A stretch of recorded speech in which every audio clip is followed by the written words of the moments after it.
Kaixo guztioi eta ongi etorri berriz ere herriz herrira. Gaurkoan lekun berrira etorri gara, Nafarroa garaiko ipar-mendebaldean kokaturiko udalerria, zehatz-mehatz Leitzaldean. 1600 biztanle inguru ditu eta gaurkoan horietako zenbaitekin hitz egingo dugu ea pandemiak herrian zen nolako eragina izan duen ezagutzeko. Beraz, besterik gabe, has gaitezen lekun berri ezagutzen.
Kaixo, egunon. Gorka! Bai, ni naiz. Opa, Pablo Gaitu, Xaloa telebistakoa.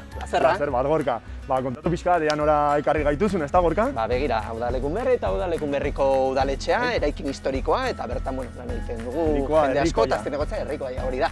Hemengo alkatea zara zu, ez da, Gorka? Zenbat denbora daramazu Lekun Berriko alkate bezala? 2 urte, egin behar ditut orain, eta, gustora, lan asko. Lan askorekin imaginatzen dut. Orain kontatuko iazu, Lekun Berrikoa zara beti anizu edo? Lekun Berrikoa, bai, beti da. Perfecto, ze iruditzen zaizu barrura sartzen bagara edo, Gorka? Ongi etorria. Lasai egiteko, mila esker. Gure bulegora edo, zuk esaten duzun tokira. Hori da. Kaixo, non. Bueno, Gorka, zure bulegoan lasai-lasai eserita gaudelarik galderatxo batzuk egiteko aprobetxatuko dut. Noski, Pablo. Kontatu izugun bezala, herriz herri programaren aurtengo gaia da, ea pandemiak herrietan, kasu honetan Lekun Berrin zenolako eragina izan duen, ezta? Zuri galdera hauek udal eta alkate perspektiba batetik egingo izkizut. Beraz, Gorka, egin nahi dizuan lehenengo galdera da, ea pandemiak Lekun Berriren kasuan zenolako intzidentzia izan duen. Datuak ikusita eragina ez da oso handia izan, berez 10%tik bera izan da intzidentzia, orduan, esan genezake nahiko datu onak izan direla, edo ez oso txarrak, bentsat ikusita edo alderatuta beste herrialde batzuekin. Orduan, esan genezake alde horretatik, nahiko ongi joan dela. Pozik zaudete alde horretatik, ez? Bai, pozik. Bai, egia dela, noski psikologikoki, herria nekatuta egon daitekeela, beste leku batzuetan bezala, azkenean urte eta piko daramatzagu gai honekin, eta azkenean, horrek badakar berarekin, neke aldi bat, ez? Zorionez ja, nik usteia azkeneko fase horretan ja sartu garela, eta espero du hemendik aurrera, dena positibo izatea, eta ez positibotasun gradu hori izatea, ez? Bai, orain, Gorkan neke hori aipatzen duzula, horren arira ere galdetu nahi dizutea pandemiak Lekun Berrin zenolako alde batetik eragin soziala eta bestetik ekonomikoa izan duen. Bai, berez, nik ikusi dezakena denez, behintzat ez du eragin handiegirik izan, ez? Hemen badukago industrialde nahiko potentea, eta bertan, enpresekin hitz egin da, beraiek ez trasladatzen diate berri honak, ez? Beraiek normaltasunez lan egin dute, eta beraz, alde horretatik, oso pozik egon gaitezke. Gero, bai, seguraski, autonomoak eta bai, sufritu dutuela honen eraginak, eta baita ere esaten nuen bezala, sozialki ere eragin asko. Ostalaritzan, adibidez, hor bai sufritu dutela, bai ere udaletik ere laguntzak eskaini diegula, bai bonoekin eta baita ere diru laguntza zuzenekin, eta orduan bai, nik uste horretan ongi jardun dugula, beharra zutenei, beraiekin egonda eta algenun neurrian laguntzen. Bai, eta Gorka nolakoa izan da zuentzat udalean pandemiaren kudeak eta esperientzia hori? Egun batetik bestera, erabat berrian zerbaiten aurka aritze hori? Esperientzia oso gogorra, esan behar dut, bai egideala askotan ere positibotasunakin hartzen dugula, resilientzia esaten dena, azkenean zerbait txarretik zerbait ona ateratzea, ez? Baina, bueno, amesgaizto bezala, gogoratzen dut martxoaren 12-13 egun horiek, ez? Oso gogorra izatea, azkenean ez genukan gidaliburu bat, ez? Jakiteko zenolako erabakiak hartu, jendeari ere ez genekien askotan ere erantzunak ematen olako gaietan, ez? Eta orduan, oso amesgaizto bezala gogoratzen dut egun horiek, ez? Erabaki asko hartzeko, baita ere, kaleak nola zeuden, ez? Gris ez beteta, eta jendeari somatzen zitzaion beldur hori, ez? Eta gu ere hemen, ardura oso handia, goraka ere ikusten genuen, eta gure agintariak ere, askotan ez dekiten ere zenolako erantzunak eman. Orduan, incertidumbre hori, ez? Txarrena eramaten dena olakotan. Eta, azkenean esaten dugana, ez? Esperientzia positiboa bezala ikusten dut alde horretatik, ez? Esatea bizi izango dugula olako esperientzia, nahi kongi eraman dugula, eta azkenean olakoak esaten den bezala, ez zaituena hiltzen, gogorrago edo indartxoago egiten zaitu, ez? Hori galdetu nahi izan Gorka, ikasketarako erabilgarria ere izan da pandemia esperientzia hau? Noski baietz, bai. Ni beti esaten dut esperientzia guztiak, onak eta txarrak, onerako izaten direla. Azkenean beti ere porrotetik ikasten dugu gehiago, garaipenetatik baino, eta baita ere esperientzia txarretik ere, gauz osonak ateratzen ditugu, ez? Indartxoago sentitzen gara, olako esperientziak bizi izan da, zenolako gaitasuna izan dezakegun gauz txarrei aurre egiteko, ez? Eta nik uste gure gizartea orokorrean ere horrela pentsatuko dula, edo horrela pentsatu beharko genuke, ez?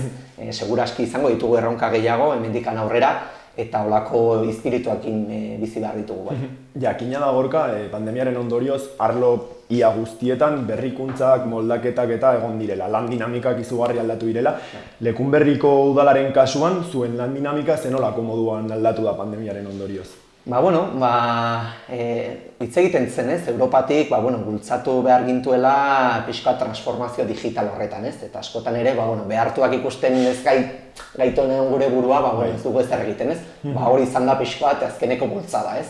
Eta bai, nik uste behartuak ikusi ditugula gure buruak etxetik lan egiten, konektatzen, e-mailera, telebilera horiek egiten, ez? Eta azkenean normaltasun batekin hartu ditugu. Eta gaur egun biak ere egiten ditugu batera, ez? Adibidez, telebilerak, nik uste zerbait onerako etorri direla. Askotan ere, desplazatzen geha beste herrialde batzuetara beharrezkoa ez denean, ez? Bai egia dela behar dugula olako kontaktua gure artean. Hori faltan botatzen dugu. Baina bai ere askotan egin ditzazkegula, bilerak telematikoki hartu ditugun plataforma guzti hori. Orduan, pixkoat bai aldatu dela, eta nik uste ere, onerako ere. Ikasketa digitala gertatu da. Ikasketa digitala, bai. Eta, Gorka, baita ere, dakigunez, politikarien zoritxarrez, politikari askoren artean, Espainiar mailan eta desadostasun asko egon dira, pandemiaren kudeaketaren inguruan eta Lekunberriko udalaren kasuan, okerez banago, zuen taldea, talde independentea dago, ezta? Eta EH Bildu ere dago udalean. Zuen artean, pandemiaren kudeak eta esperientzia honetan, adostasuna egonda edo nolakoa izan da? Bai, pozez esan genezake oso filin ona egondala, ez? Horretan, nik uste, altueran egon garela, denak ere, bai Lekunberriko taldea, bai EH Bildu, hau kudeatzeko. Nik uste olako gaiak etortzen direnean, ikusi izan ditugu kongresuan nola egon direnez, baina hemen behintzat, batuta egon gera, ikusten genuen denak ere, herria berzula gure batasuna honi aurre egiteko, eta horretan, nik uste bai lekzio bat eman dugula, edo behintzat, pozik egoteko motibo bat badaukagu horretan, ez? Ez da gutxienekoa, adostasun hori egotea. Ez da gutxienekoa, ez. Olakotan nik uste, zentzu amanko guna berdela, ez? Olako gaiak kudeatzeko, denak ere badakigu olakoak inoiz bizi ezin ditugula, eta olako gaietan batuta egotea eta denak elkarlanean egitea nik uste gako bat da. Hori da, bai. Eta bukatzen joateko, Gorka, zuk Lekunberriko alkate bezala, hemengo biztanleriari gauden egoera honetan, esan duzun bezala ematen duela pixka bat gora edo bera egiten ari duela egoerak, zen mezu emango zenieke? Lehenik eta behin eskerrak ematea. Herria nik uste oso jarrera ona izan duela, honekin gehiengoa ongi portatu dela, bere jarrera oso ona izan dela, eta baita ere, oraindik zerbait gehiago geratzen dela, azkeneko txanpa hori geratzen zaigu, baina berez tinko mantentzea honekin, animotxu eta aurrera segitzea, eta esan dudan bezala lehenengo hitzak eta azkenekoak ere eskerrak ematea gure herritar guztioi. Hori da, eskerrak ere zuri Gorka, elkarrizketa hau eskaintzagatik eta zure lantokira gonbidatzeagatik. Eskerrak zuei eta gonbidatzea dute berriro ere etortzera. Mila esker eta ondo izan Gorka. Eskerrik asko.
Kaixo, egunon?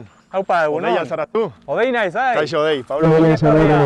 Plazer bat. Ongi etorri, baino nora, Odei, kontatu pixka batean nora ekarri gaituzun. Ba, begira, hau Lekunberriko estazio zaharra da. Tren estazio zaharra, eta bueno, orain turismo bulego gisa. Girmoldatua, ezta? Hori da, holaxe. Zenbat denbora daramazuzuk hemen lan egiten, ba, Odei? Bai, nik 3 urte, hau izango da 3. uda hemen lanean. Bertakoa Lekunberrikoa altzarazu edo beste tokiren batekoa? Zonaldekoa, Irurtzungoa naiz. Bueno, gertukoa, ezta? Gertukoa, hori da.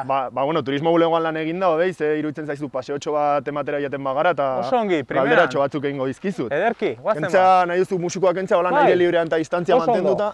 Primeran. Bai. Bueno, Odei, lehen kontatu izugun bezala, herriz-herri programaren aurtengo gaia da, pandemiak herrietan, kasu honetan Lekunberrin, zenolako eragina izan duen. Eta zuri galdera hauek turismo bulegoan lan eginda, turismo perspektiba horretatik egingo izkizu. Baina eragin horri buruz hitz egin baino lehen, Odei, nahi dut kontatzea pixka bat, turismoa zenolakoa den Lekunberrin pandemiarik gabeko garaietan, normalean. Ba, gehien bat, gure zonaldera hurbiltzen diren bisitariek gustokoa dute naturbidea bezalako bidetatik ibiltzea, bai txirrindulaz egiteko aukera dago, baita ere oinez egiteko aukera, eta beno, badaude beste baliabide polit batzuk, bai Mendukillo kokoak, Leitzako herria bera ere, Lekunberri, badatoz egun pasa, Iruñako jendea, eta gero, estatu mailatik ere etortzen dira udan batez ere bisitari ugari, batez ere naturaz gozatzera, eta leku oso lasaia denez, deskansatzera. Beraz, turismo desente izan nahi duzue? Hori da, bai. Eta gainera ikusten ari gara azken urteotan hazten ari dela. Estadistikek hori diote. Esan beharra dago, patzuergo turistikoa, bertan badaude zonaldeko artisauak, ostalariak, landetxeak, udaletxeak baita ere, eta haiei esker lan politia egiten nahi dira guztion artean, eta hori da helburua, ez? Gure zonaldea ezagutaraztea, zeren jende asko egia esan Lekunberri eta zonaldetik pasatzen da, baina ez da geratzen. Hau da helburua, Osa, pasaleku bezala eraitzeute, bai. Hoi da. Beraz hor daukazue lana, ez da? Promozionatzeko eta lanpetutari harituko zarete. Bai, egia esan, pandemia garaia ere izan da oportunitate bat, ez? Alde positiboari behiratuta, egia esan, alde positiboa izan da, zeren eta Nafarrei gure zonaldea ezagutzeko aukera eman diete. Bai, itxiera perimetrala dela eta, ez da? Beste leku batera joan ezin da. Normalean ondartzara joeten ziren, baina orain muga jarrita, beraz Lekunberrin gelditzen dira, azkeneko herriak direlako, bai Lekunberri eta Leitza eta gure ingurua, plazola ingurua, eta jendea nahiko pozik eta errepikatzeko goekin, hori da gure helburua. Horri buruz galdetu nahi nizun, esaten jazu bezala, beraz, nabaritu da itxiera perimetrala dela eta hori Nafarrak gehiago etorri direla eta gehiago mugitu direla Nafarroan zehar. Bai, hori da. Iruñerriko jende asko etorri da, egun pasa, baina ere esan beharra dago patzuergo turistikotik lana egin dela, promozio berezi bat egin da, eta saiatu gara erakartzen herriberako jendea. Herriberako jendea. Herriberako, bai Tutera ingurukoa, eta zonalde Nafarroako hegoaldetik ere nabaritu dugu jendea etorri dela promozioa. Erakarri eta beraz etorri egin dira herri horakoak. Eta gustatu egin zaie zonaldea edo? Bai, haiek onartzen dute naturaz gozatzeko aukera izan dutela, gero ere zonaldean baditugu landetxe ugari. Esan beharra dago, haiei eragin nabarmena izan dituela landetxe hauek, batez ere mugatuta zeudelako, esan nahi dut, askoz jota 6 persona egon altziren bertan, orduan gehienak eskaintza da jende gehiagoren dako, 12 dako landetxea dira, non etxe guztia alokatzen den. Eta zera, Odei, esaten zenuen, azkenan itxiera perimetrala dela eta pandemiaren ondorioz Nafarroako jende gehiago etorri dela, hori nolabait eragin positiboa izan da, baina eragin okerrei buruz hitz eginez, pandemiak zenolako kalteak sortu ditu inguru honetako turismoan? Aipatu bezala, alde batetik landetxetarako izan da trabak izan dituzte, ugari, gero ere, mendukilo edo hori da. Leku itxiak dira, guk nahi dugu orain bisitari bezala, jendeak nahi duena bada naturaz gozatzea, orduan tamalez itxita dauden lekuak trabak izan dituzte kopuruen arabera, baina horni buelta ematen hasi diogu, eta ikusten ari gara, lehenengo argizpia agertzen ari dira. Ez da gutxienekoa hori, ez da pixkat argi hori ikustea. Hori da, espero dugu uda honetan funtzionatzea eta... Horri buruz galdetu nahi nizun, Odei, aurre ikuspen egiten dituzue uda honetarako, hori itxiera perimetrala amaitu egin dela, dirudiela pixkat ere turismo indarra hasten ari dela berriz? Egia esan, ikusten ari gara jendea, mugitzen ari dela, dei desente jasotzen ari gara, estatu mailatik, Kataluniatik jende askok informazioa eskatzen du, bertaratzeko, naturbidea batez ere, orain jende asko, orain modan da txirrindula batez ere. Asko ikusi dugu txirrindula bera, informazio asko eskatzen dute txirrindulaz egiteko naturbidea. Ea ze bide dauden eta jakiteko, ezta? Hori da, batez ere, hemendik egiteko aukera dago, lekun berritik hasi, edo Latasan Imotzko baiaran hasi, edo Leitzan, eta Andoaineraino joateko, eta eskaintza oparoa dago. Gune handia zeharkatzen dute bidea hauek, ezta? Osotara 75 kilometro batzen dute. Ez da makala. Helburua da, Iruña eta Donosti batzea. Eta espero dugu, behin bi hiriak batuta, honi ere eragin positiboa. Indarra hartzea honek ere, ezta? Hori da. Eta Odei, zuen, turismo bulegoan egiten duzuen lanak, ze aldaketa jasan ditu pandemiaren ondorioz. Azkenen arlo guztietan, moldaketak, berrikuntzak eman dira lan dinamiketan, zuen kasuan nolakoa izan da? Behar bada esanguratsuena gure turismo bulegoan, normalean bisitaria heltzerakoan bazeukan autozerbitzua.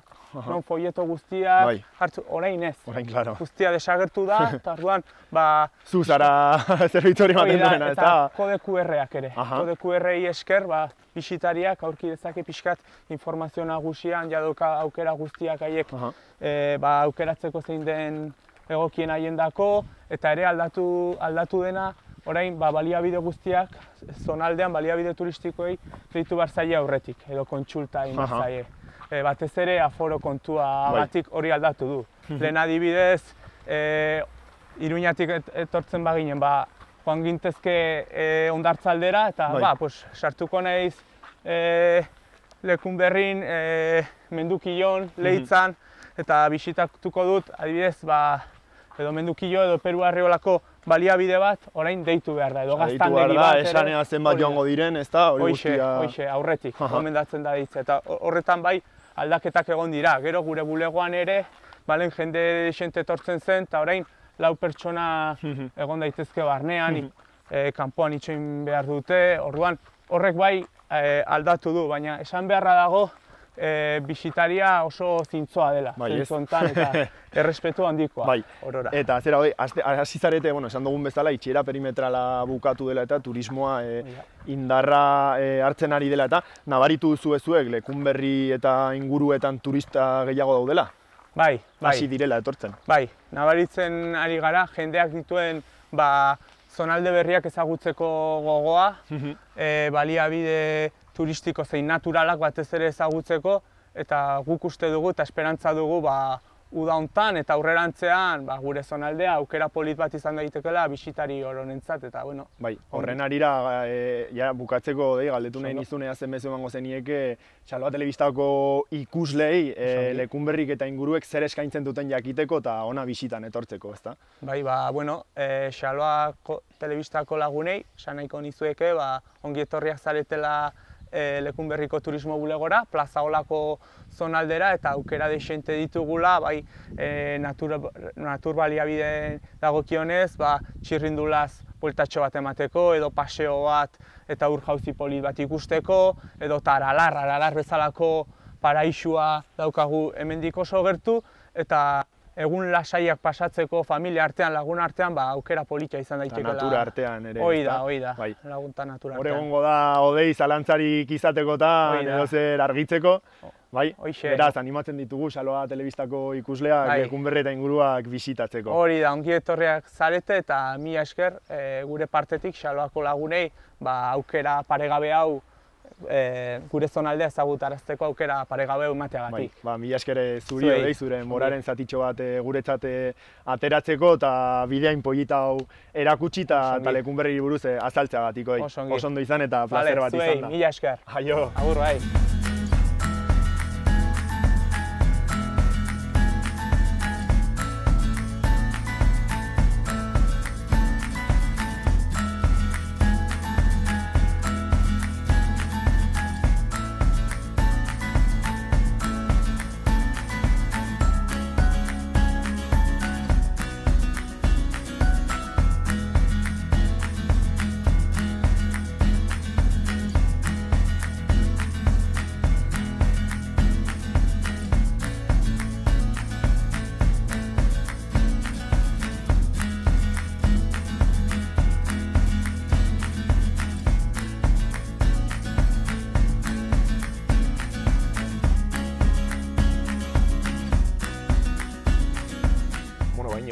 Esan dizuan bezala, Herriz Herri programaren gaia, aurten da, pandemiak herrietan, kasunetan Lekunberrin, zenolako eragina izan duen, ezta? Asko hitz egiten da pandemiak izan dituen eragin okerrei buruz, normala, noski, baina kasu honetan kontatu idazun bezala eta igoeran zehar ikusi dugun bezala, Lekunberrin pandemiak gutxienez eragin positibo bat izan du, ezta? Bai. Egia hemen gauden tokia Inigo kontatu pixka bat, nora ekarri gaituzun. Bai, etorri gara Irmuga Bike Parkera, Lekunberrin egin dugun parke txiki batera, mendiko bizikletarekin ibiltzekoa, eta hau sortu zen, pandemiari esker, sortu zen, bai. Nolakoa izan zen, zergatik eta noiz sortu zen, Inigo? Zergatia izan du zen, lehengurteko pandemian hasieran, dena konfinamentuekin ginenean, eta gure etxetik ezin ginenean atea, eta ez gure municipiotik.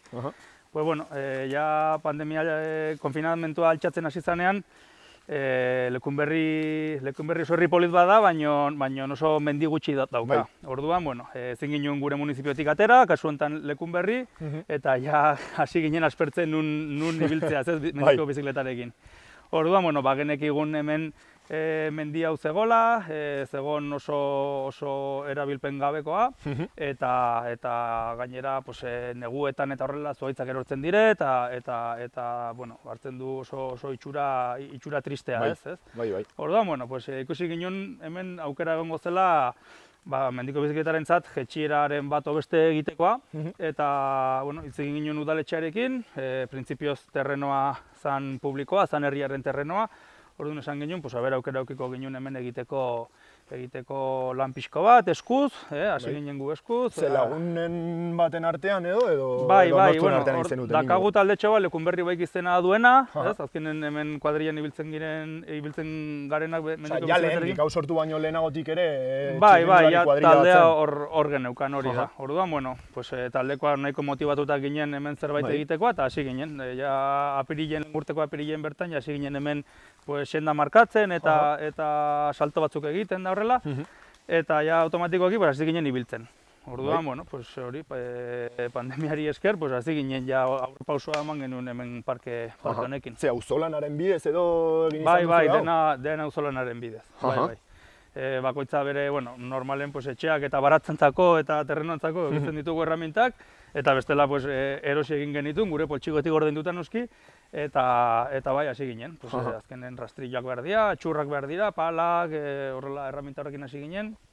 Osea, urte eta piko daramazu ja Inigo ez da, lanean. Bai.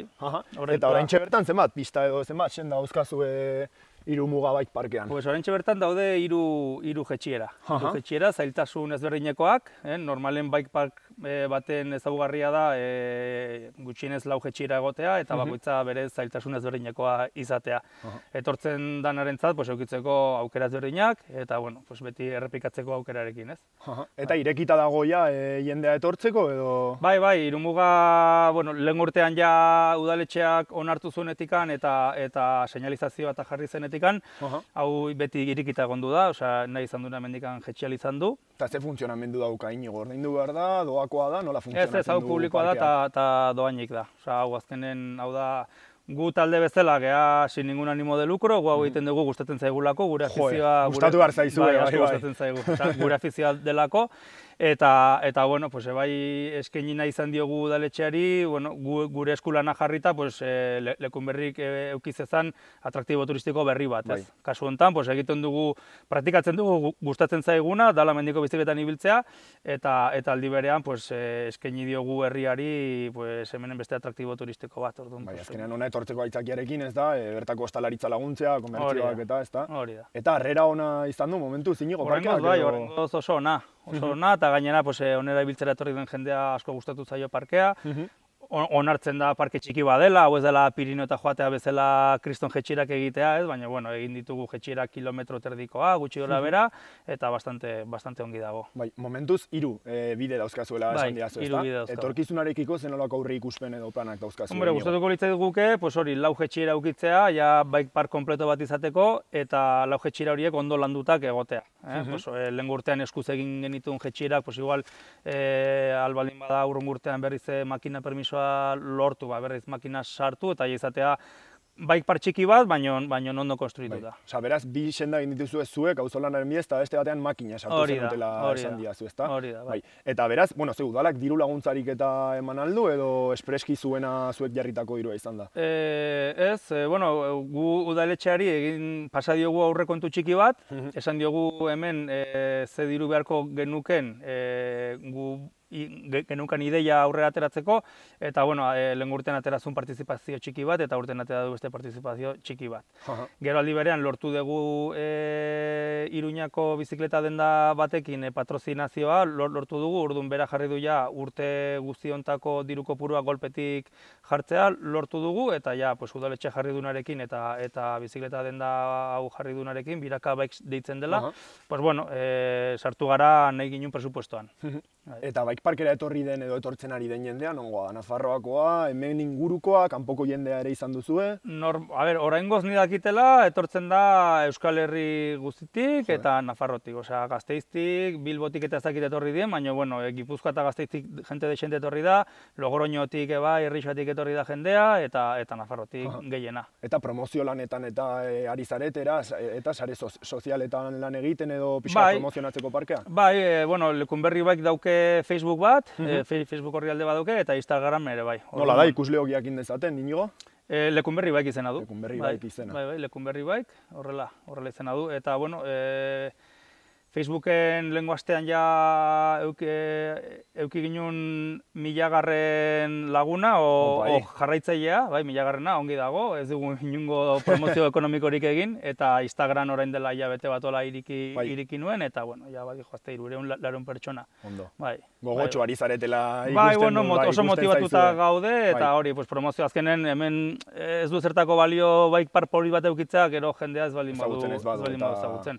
Orduan, bai, ni usten den Facebooka eta Instagrama gutxienez garrantzitsuak direla, gero WhatsApp taldeak, beti, mendiko biziketan juntatzen gen WhatsApp taldeetan ebai, zabaltzen da notizia segituan. Bai, Xaloa telebistan ere zabalduko dugu, así que espero dezagun Inigo, geroz eta jende gehiago etortzea, Irunmuga Bike Parkera, eta hori, hain gogotxu, aritzen ari zareten bezain gogotxu jarraitzea, Inigo. Beraz, mila esker elkarrizketa hau eskaintzeagatik, eta leku hain polita erakusteagatik, Inigo. Vale, oso ondo, placer bat eta ondo izan. Vale, ba. Aio!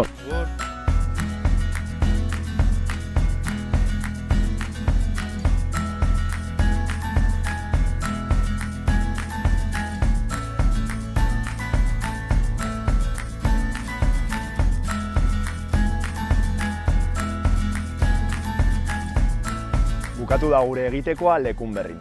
Oso pozikoaz, bertako natura, baino batez ere jendea eta haien istorioa ezagutzeagatik. Beraz, besterik gabe, besarka handia bidaltzen dizuegu eta hurrengoan ikusiko dugu elkar. Aio!